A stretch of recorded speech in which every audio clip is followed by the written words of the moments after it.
Hi, this is Dr. Kaiser. I'm going to talk to you today about 8 salty myths. First and foremost, a lot of people tend to say that I have high blood pressure because it runs in my family. Maybe it's genetic, maybe it's hereditary. But look at it from a different perspective.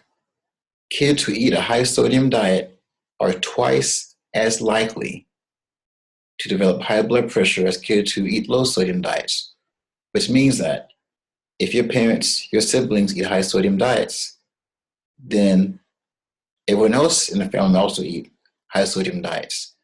So therefore, may be less likely to be hereditary and genetic, but more so environmental.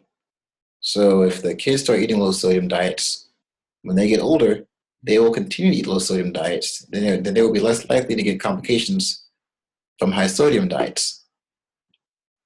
7 busted salty myths. Stop eating sodium completely for good health. The fact is, this is utterly impossible to do because sodium is a preservative. In addition to that, our bodies produce sodium. Furthermore, sodium is needed to make our nerves function and for muscles to contract. Sea salt has less sodium than table salt. The fact is, both sea salt and table salt contain 40% of sodium. I don't add salt to my food, so I don't eat too much sodium.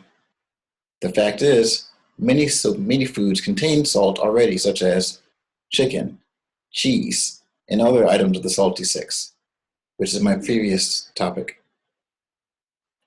In addition to that, over 75% of salt or sodium that you eat is already in it by the time you get the food. Over 75% of processed food already has sodium in it before you even get the food. High levels of sodium are only found in food. The fact is, sodium is found in over-the-counter medications also, including herbal supplements. Lower sodium foods have no taste. The fact is, there are many ways to season your food, such as citrus, herbs, other spices, besides salt.